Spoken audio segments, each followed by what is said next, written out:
শুভ সকাল বন্ধুরা, কেমন আছো সবাই? আশা করছি সবাই খুব ভালো আছো, আমিও ভালো আছি। তো সকালবেলা উঠে আগে বিছানাটা গুছিয়ে নিচ্ছি, কারণ আজকে আমার উঠতে একটু লেট হয়ে গেছে। একটু না, প্রায় অনেকটাই লেট হয়ে গেছে। কি বলো তো বন্ধুরা, শীতের সকালে না একদম সকাল করে উঠতে ভালো লাগে না।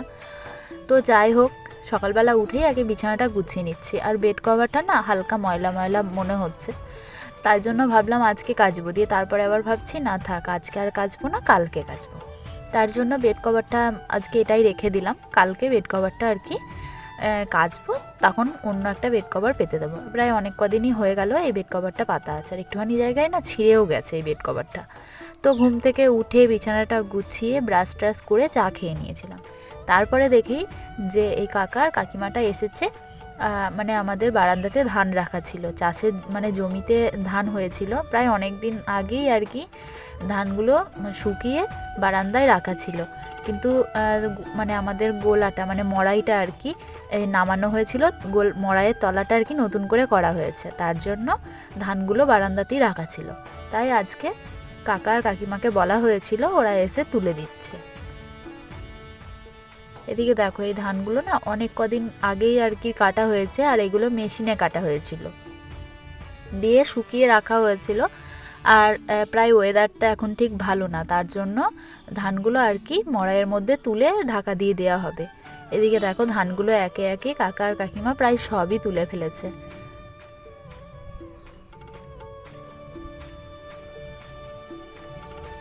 আর কি বলো তো, এইভাবে ধান তুলতে না ভীষণভাবে কষ্টও হয়, দেখেই বোঝা যায় যে মাথায় করে নিয়ে উঠে মানে কষ্ট তো হয়, কিন্তু কি আর করা যাবে, কাজ তো করতেই হবে না।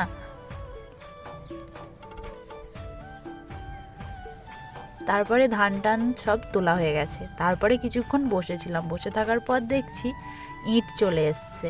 তো এর আগের একটা ভিডিওতে তোমাদের বলেছিলাম যে আমাদের নতুন ঘর হবে, মানে বাড়ি হবে, তার জন্য আমি ইট ভাটাতে গেছিলাম দেখতে, ইট দেখতে আর পয়সা দিতে। তো সেই ইটই আজকে চলে এসেছে।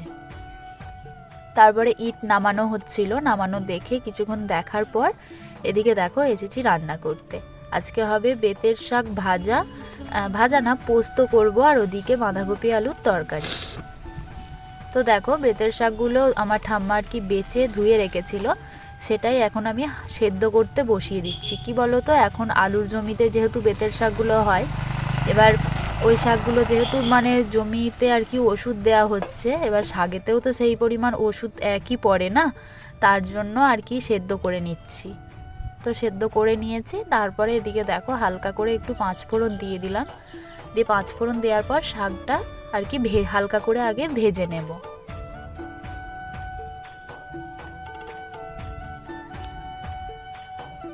তো দেখো শাকটা ভেজে নিয়েছি, তারপরে দিয়ে দিলাম হচ্ছে হালকা লবণ, আর মেটে রেখেছিলাম পোস্ত আর কাঁচা লঙ্কা। সেই পোস্ত আর কাঁচা লঙ্কাটা একসাথে দিয়ে হালকা করে এবার মিশিয়ে নিচ্ছি, মানে জল দেব না, ওই পোস্ত আর কাঁচা লঙ্কাটা একসাথে দিয়ে আর কি নাড়াচাড়া করে পুরো শুকনো শুকনো করে নামিয়ে নেব। এইভাবে মানে বেতের শাক রান্না করলে খুব ভালো খেতে লাগে, আর এমনি ভাজা করলেও ভালো লাগে, কিন্তু আমরা ভাজাটা আর আজকে করলাম না, আরও রাখা আছে, তাই পরে ভাজা করব, আর আজকে তাই পোস্তই করলাম। এদিকে দেখো বেতের শাকটা প্রায় আমার হয়েই এসেছে।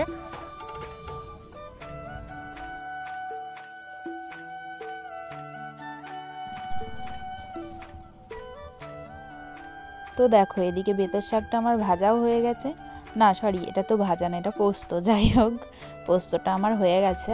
আর এইভাবে তোমরাও একবার পোস্ত করে খেয়ে দেখো, খুব ভালো লাগে খেতে। যাই হোক, ভাজাটা তো ভালো লাগেই, আর যারা এই শাক খেতে পছন্দ করো তাদের ভাজাই বলো পোস্তই বলো সবটাই ভালো লাগে। আর এদিকে দেখো বেতের শাক রান্না করে নিয়ে বাঁধাকপির তরকারিটা বসিয়ে। পুষু পুষু পুষু রে, তুই কি খাচ্ছিস? এই পুষু, ওই ওই ওই ওই।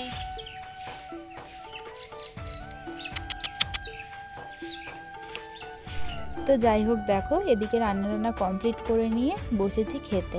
এদিকে দেখো আজকে বেতের শাক পোস্ত আর বাঁধাকপি আলুর তরকারি, এটাই হয়েছিল। আর কারণ আজকে আর কিছু হয়নি, আজকে তো দেখলেই আজকে মানে ওই ধান তুলতে এসেছিল আর ইট দিতে এসেছিল, ওই জন্য অনেকটা টাইম লেট হয়ে গেছে। তো চলো ভিডিওটা এখানেই শেষ করছি, টাটা, সবাই ভালো থেকো, সুস্থ থেকো।